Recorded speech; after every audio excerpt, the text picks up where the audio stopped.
A mis 58 años, me convertí voluntariamente en un sin techo. No me volví loco ni perdí todo en el casino. Lo hice en una sala de vistas, mirando a los ojos a la mujer con la que había compartido 27 años de mi vida. Dije con firmeza: que se le adjudique todo. La vivienda en el barrio de Salamanca, el coche, las cuentas bancarias. Elena sonreía. Me miraba con triunfo, como si fuera un limón viejo y exprimido que por fin podía tirar al contenedor. Pensaba que era su victoria. No sabía que mi firma en ese documento no era una rendición. Era el detonante de una trampa que llevaba 2 meses calculando. Una trampa que se cerraría exactamente 1 minuto después de que ella saliera de aquel juzgado. Cuento esto para que lo sepáis. A veces, para ganar, hay que darle al enemigo todo lo que pide, junto con su propia codicia. Y, creedme, este relato vale la pena escucharlo hasta el final. Me llamo Diego Muñoz.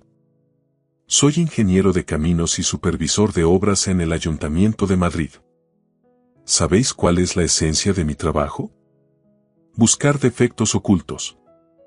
Soy ese tipo que llega a una construcción aparentemente impecable, golpea la pared con un martillo y dice: aquí hay aire, picad y repetid el trabajo. Soy un hombre tranquilo, metódico, quizá un poco gris en el día a día. Resultó que fui un inspector nefasto para mi propio hogar. No vi la grieta que recorría el muro de carga principal y solo reaccioné cuando el techo empezó a desplomarse sobre mi cabeza. En la sala del juzgado de familia, sentado ante la pesada mesa de madera, sentía como un aro de hierro me oprimía el pecho. A mi lado, mi abogado, Javier Santos, me susurró al oído con cautela: Diego, escúchame. No tienes por qué ratificar este convenio ahora mismo. Podemos pedir un receso, podemos negociar. Pero yo solo negué con la cabeza levemente, manteniendo la vista al frente. Hacía tiempo que había dejado de discutir con lo inevitable. Mi profesión me enseñó una verdad. Cuando la estructura está podrida, una reforma cosmética no sirve de nada. O demueles, o te vas. Frente a mí estaba Elena, mi mujer. En ese momento no parecía la madre de mi hijo, sino una ejecutiva firmando un contrato millonario de suministro de hormigón. Chaqueta oscura de corte impecable, el pelo recogido en una coleta tensa, la barbilla alta. Exponía sus exigencias con una voz plana, sin emoción, como si leyera una partida presupuestaria. Quería el piso, el coche, todos los ahorros de una vida, las cuentas y la titularidad íntegra de su negocio de diseño de interiores. Lo quería absolutamente todo. Y tras una breve pausa, añadió las palabras que más me dolieron. Renunciaba a la custodia de Pablo, nuestro hijo de 19 años. Pablo, el chico por el que me levantaba antes del amanecer durante 2 décadas para ir a la obra, sin permitirme el lujo de estar enfermo. El juez, un hombre mayor de sienes grises y mirada cansada, se quitó las gafas y me preguntó si confirmaba aquellas condiciones leoninas. Me levanté lentamente, sentí el peso en mis rodillas, respiré aquel aire denso de juzgado y dije con voz clara: lo ratifico, señoría. Cuando Elena, segura de su victoria absoluta, estampó su firma en el documento, pronuncié en voz baja pero nítida: dádselo todo. Elena se permitió una mueca de triunfo. En esos momentos la gente sonríe por la embriagadora sensación de poder sobre el otro. Me miraba como a un sofá viejo y hundido que ya tocaba llevar al punto limpio. No sabía que ese instante de gloria era algo que yo había diseñado fría y meticulosamente durante 2 largos meses. Todo empezó con una pequeña mentira que, para mi vergüenza, ignoré demasiado tiempo. Fue una noche cualquiera, de un martes para un miércoles. Me desperté sobre las 2 de la madrugada. A mi edad, que el cuerpo deje de respetar el sueño es habitual. Estaba allí tumbado, escuchando el silencio del piso, cuando noté un frío repentino. El lado derecho de la cama estaba vacío. Me levanté descalzo, intentando no hacer ruido. Las baldosas del pasillo estaban heladas.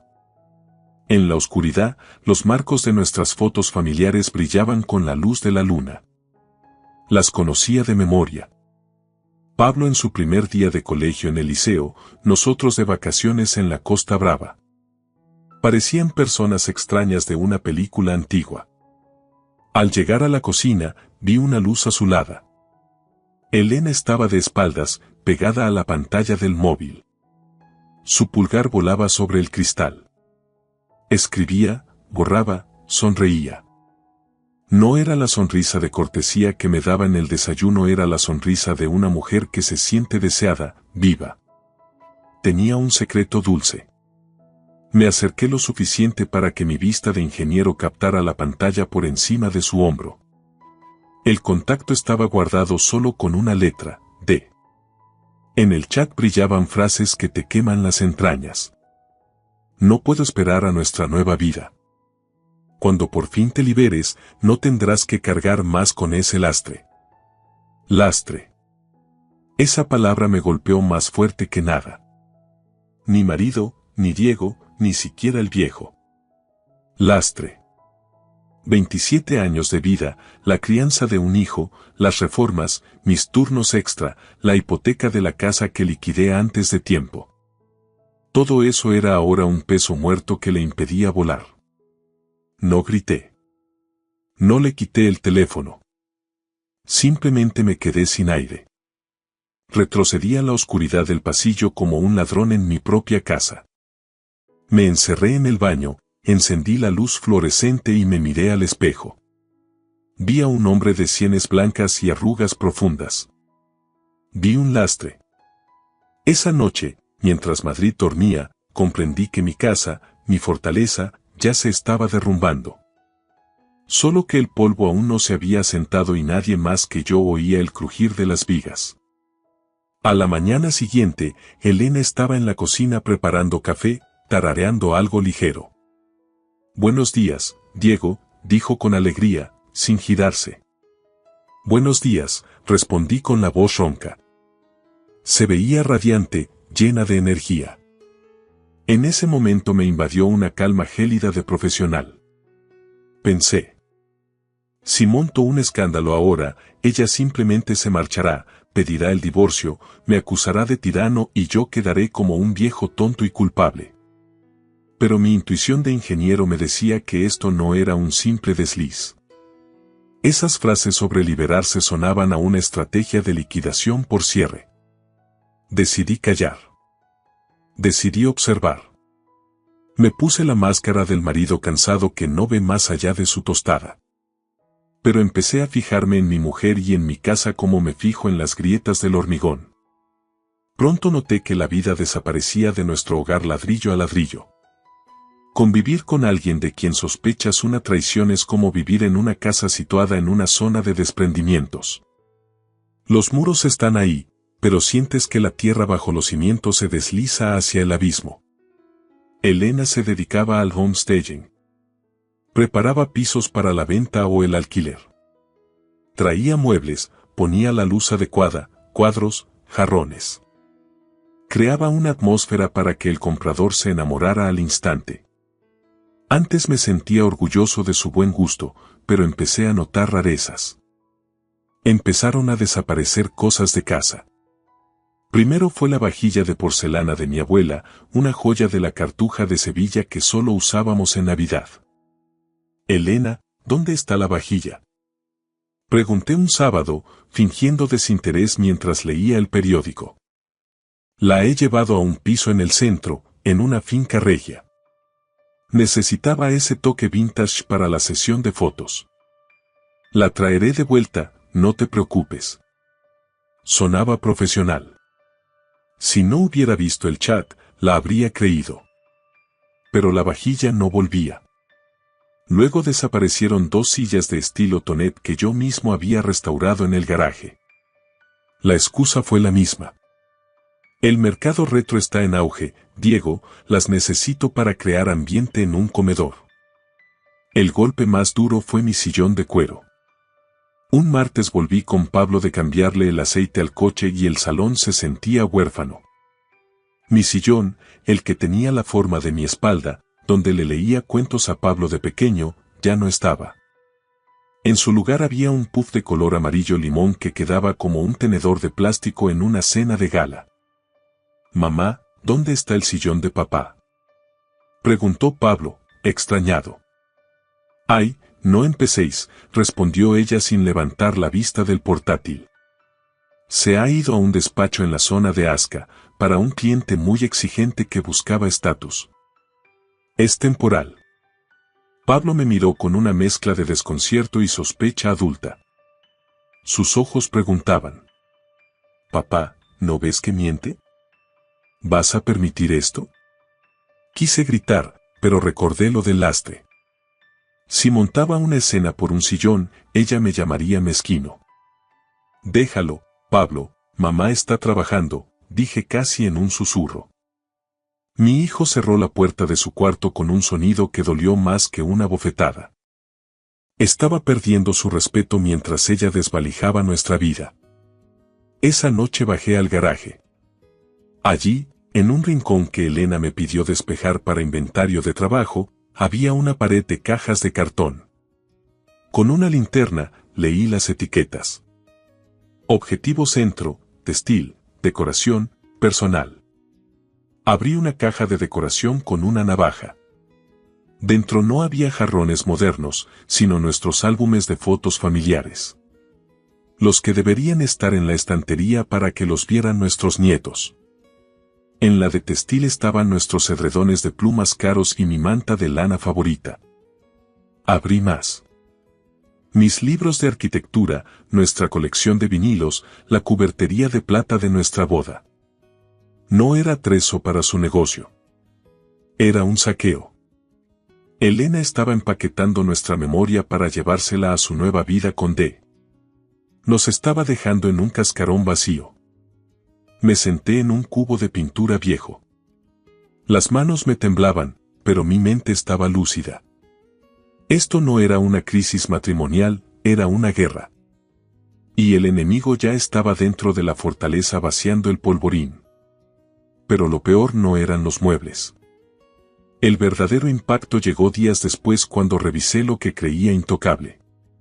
Nuestras finanzas. Entré en la aplicación del banco para ver nuestra cuenta de ahorro, unos 12.000 euros para emergencias. Al actualizarse la pantalla, se me revolvió el estómago. Quedaban poco más de 4.000. Elena había ido drenando el dinero en pequeñas cantidades para no llamar la atención. Pero el golpe final fue el viernes, al abrir un sobre del banco. Era la cuenta del fondo de estudios de Pablo. La abrimos cuando tenía 5 años. Ahorrábamos cada mes, quitándonos de vacaciones y caprichos para que tuviera un futuro. Había exactamente 25.200 euros. Miré el saldo final, 0. Un 0 negrísimo. La última operación fue el 14 de febrero. San Valentín. Qué ironía tan cínica. Mientras celebraba el amor con su amante, pagaba la fiesta con el futuro de su hijo. La transferencia fue a una sociedad llamada Estilo Project SL. Llamé al banco, desesperado. Al ser una cuenta con titularidad compartida, me confirmaron que la transferencia fue legal, autorizada por Elena. Pero cuando pregunté quién estaba detrás de la sociedad receptora, se escudaron en la Ley de Protección de Datos. 25.000 euros. 20 años de esfuerzos. Todo esfumado por el capricho de una mujer que decidió empezar de cero a costa de los demás. No lloré. Los ingenieros no lloran cuando cae un puente, buscan la causa del fallo. Pero dentro de mí, el marido que quería arreglar las cosas murió en aquel garaje. Si me hubiera robado a mí, quizá lo habría perdonado. Pero le robó a Pablo. Le robó el futuro a la persona que juramos proteger. A la mañana siguiente llamé a un viejo amigo de la milicia, Javier Santos. Ahora era un abogado de familia de los que no tienen piedad. Nos vimos en una cafetería de carretera. Le puse todo sobre la mesa. Las fotos del chat, el inventario del garaje y el extracto de la cuenta a cero. Javier escuchó sin interrumpir. Al terminar, se quitó las gafas. Diego, si empiezas una guerra abierta ahora, ella se defenderá. Esconderá más cosas y el proceso durará años. ¿Quieres eso? No, dije firme. Quiero proteger a mi hijo y recuperar lo que es suyo. Entonces callaremos, dijo Javier bajando la voz. Documentaremos cada euro, cada silla robada. Que piense que eres un viejo débil y ciego. En el juzgado mandan las pruebas, no los gritos. Prepararemos un dossier que no le deje escapatoria. ¿Estás listo para ser la víctima sumisa hasta el golpe final? Estoy listo, respondí pensando en el saldo vacío. Dime qué tengo que hacer. Javier escribió una palabra en su libreta. Auditoría. Teníamos que saber quién estaba detrás de Estilo Project SL. Necesitaba entrar en su portátil de trabajo. No sabía que lo que encontraría allí no eran solo pufos financieros, sino la llave para destruir su mundo de mentiras. A partir de ese día llevé una doble vida. De día, el ingeniero de siempre. De noche, un espía en territorio enemigo. Aprendí a pasarle la sal a mi mujer mientras calculaba cómo iba a intentar destruirme. Para destruir el plan de alguien, primero hay que estudiar sus planos. Comencé instalando un programa de control remoto en la tableta que Elena solía dejar en casa.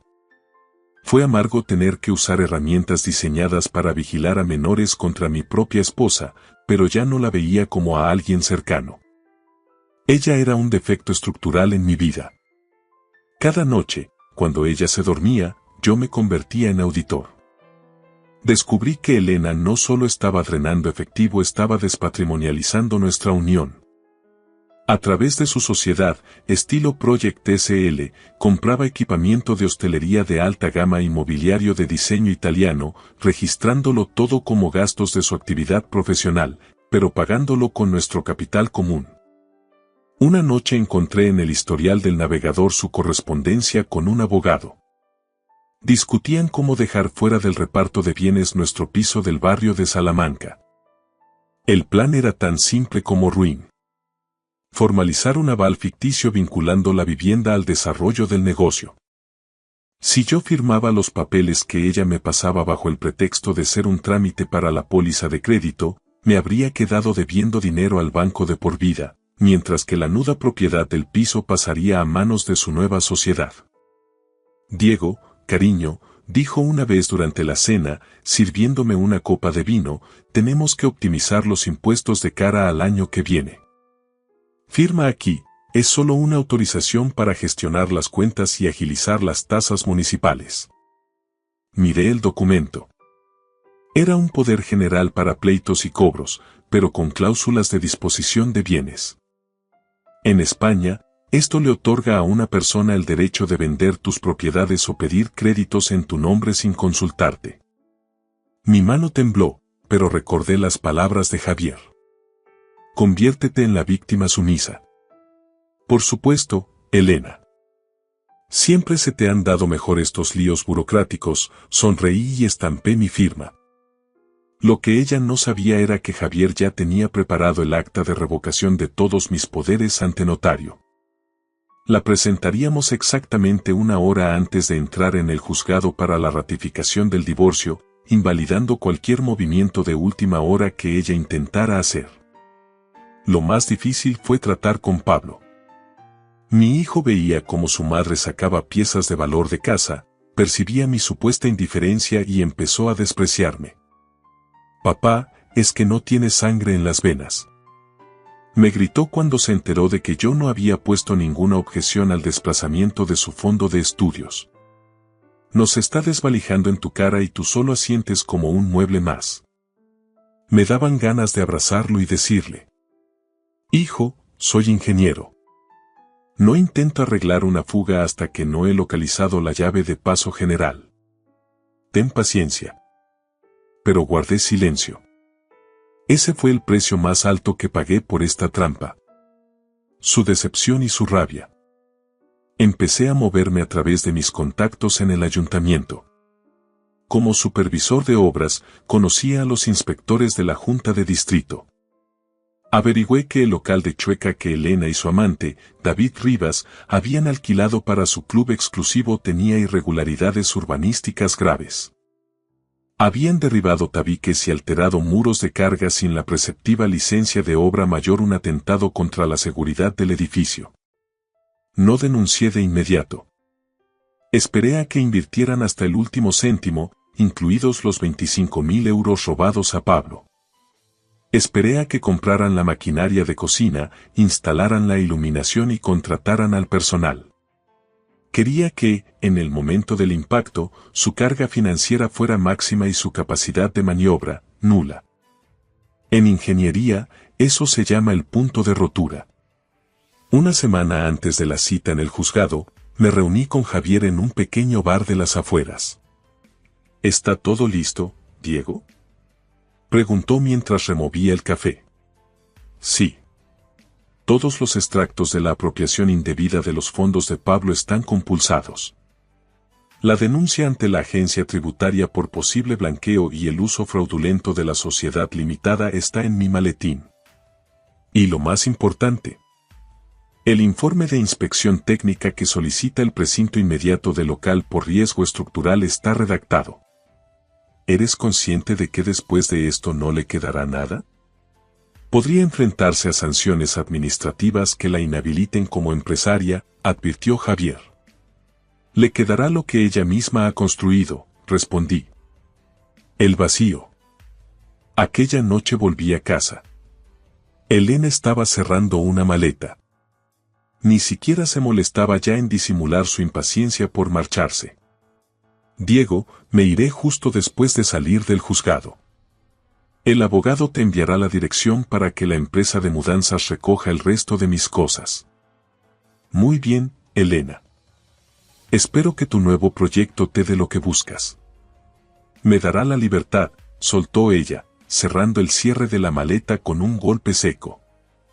No sabía que su concepto de libertad era, en realidad, una caída libre hacia el abismo que ella misma había excavado, centímetro a centímetro. Aproveché un viaje de Elena a Valencia por un supuesto proyecto urgente para entrar en su despacho. Sabía que no se llevaría su portátil principal, era demasiado pesado y ella confiaba en mi supuesta falta de pericia tecnológica. Pero como ingeniero, he pasado décadas usando software de diseño complejo y sistemas de gestión. Saltarme una contraseña básica de Windows no fue un reto imposible. Lo que encontré dentro no eran solo planos de decoración. Eran hojas de cálculo detalladas bajo el nombre Proyecto Libertad. Había una lista de todos nuestros bienes con su valor de mercado actual, incluyendo mi colección de relojes antiguos y las joyas de mi madre que, según ella, estaban en una caja de seguridad por protección. Mentira. Estaban tasadas para su venta en una conocida casa de subastas de la calle Velázquez. Pero el archivo que me heló la sangre fue un PDF titulado Contrato de arrendamiento de local de negocio. Era un local comercial de 200 metros cuadrados en el barrio de Chueca. El arrendatario era Estilo Project SL, la empresa a la que había ido a parar el dinero de Pablo. Y allí, en el apartado de administradores, aparecía su nombre junto al de un tal David Rivas. David Rivas. Busqué el nombre en LinkedIn. 35 años, consultor de marketing estratégico. Un tipo con sonrisa de diseño, moreno, con fotos en yates y campos de golf. El típico perfil que vende humo a precio de oro. Elena no solo me estaba engañando, estaba financiando el sueño empresarial de un embaucador con el dinero del fondo de estudios de nuestro hijo. Esa noche no pude dormir. Me quedé en el salón, a oscuras, viendo cómo la luz de las farolas de Madrid se filtraba por las persianas. Me sentía como si estuviera viendo un puente derrumbarse a cámara lenta. Pero como experto en estructuras, sabía exactamente dónde colocar las cargas explosivas para que la demolición fuera controlada. Llamé a Javier a la mañana siguiente. Tengo los datos de la sociedad y el nombre del socio, le dije. ¿Qué es lo siguiente? Diego, aquí viene la parte difícil, respondió con voz grave. Para que el plan funcione, tienes que ser el marido perfecto. Dale lo que quiera. Si te pide que firmes una transferencia, fírmala. Necesitamos que ella crea que tiene el control total. Que se confíe. La codicia es como la presión hidráulica. Si no encuentra resistencia, sube hasta que revienta la tubería. Y así lo hice. Durante el último mes antes del juicio, fui un espectador de mi propia ruina. Vi cómo se llevaba el televisor de gran formato para un cliente. Firmé el convenio regulador de mutuo acuerdo aceptando todas sus condiciones. Ella estaba eufórica. Me trataba con una mezcla de lástima y desprecio. Diego, es lo mejor para los dos, me dijo una tarde mientras guardaba sus últimas cosas. Eres un hombre de otra época. Necesitas tranquilidad. Yo necesito aire. Lo entiendo, Elena, respondí mirando al suelo. Solo quiero que Pablo esté bien. Pablo ya es mayor, se adaptará, dijo ella sin mirarme, cerrando la maleta. Esa falta de remordimiento fue la señal definitiva. El hormigón estaba totalmente podrido. No quedaba nada que salvar. Llegó el día del juicio. Salimos de la sala de vistas en los juzgados de la calle Capitán Aya. Elena caminaba 2 pasos por delante de mí, con sus tacones resonando con fuerza en el mármol, como si estuviera desfilando en una pasarela. Se detuvo en la puerta principal, se puso sus gafas de sol de marca y se giró hacia mí. Bueno, Diego. Suerte con tu nueva vida, dijo con una sonrisa gélida. No me guardes rencor. Simplemente, la vida sigue. La vida sigue, Elena, asentí. Por cierto, ¿has revisado el correo de la empresa esta mañana? Ella frunció el ceño. ¿De qué hablas? Hoy es mi día de triunfo, no voy a mirar correos de trabajo. Deberías. He enviado un aviso a la agencia tributaria y al dueño del local de Chueca hace exactamente 5 minutos. Su sonrisa se congeló. ¿Qué has hecho? Lo que hace un ingeniero cuando ve una construcción ilegal, Elena. Informar a las autoridades. Resulta que Estilo Project SL ha estado operando sin la declaración responsable necesaria, y el dinero que usaste para la fianza provenía de una cuenta con un embargo preventivo que Javier tramitó ayer por la apropiación indebida de los fondos de un menor. El color desapareció de su rostro. Su móvil empezó a vibrar en su bolso. 1, 2, 3 veces. Es David, ¿verdad? Dije con calma. Probablemente le acaban de comunicar que la cuenta de la sociedad está bloqueada cautelarmente y que la policía municipal está en la puerta del local para precintarlo. Por cierto, el local no tiene salida de humos legal, algo que un consultor de marketing ignora, pero un supervisor de obras del ayuntamiento conoce bien. Elena sacó el móvil con manos temblorosas. Sus ojos se abrían cada vez más mientras leía los mensajes. El capitán de su nueva vida la estaba abandonando al primer problema. El primer mensaje de David decía: ¿Qué cojones has hecho? La cuenta está bloqueada y hay una inspección aquí. No me vuelvas a llamar. Me has arruinado, susurró ella, con la voz quebrada. No, Elena. Te he devuelto a la realidad, le dije mientras me abrochaba el abrigo. Te quedas con el piso, pero sobre él pesa una hipoteca de segundo grado que elevamos a público hace 2 semanas, ¿recuerdas? Ese documento que firmé confiando en ti. Ese capital ya está a buen recaudo en una cuenta a nombre de Pablo, bajo administración controlada. Me di la vuelta y empecé a bajar las escaleras del juzgado.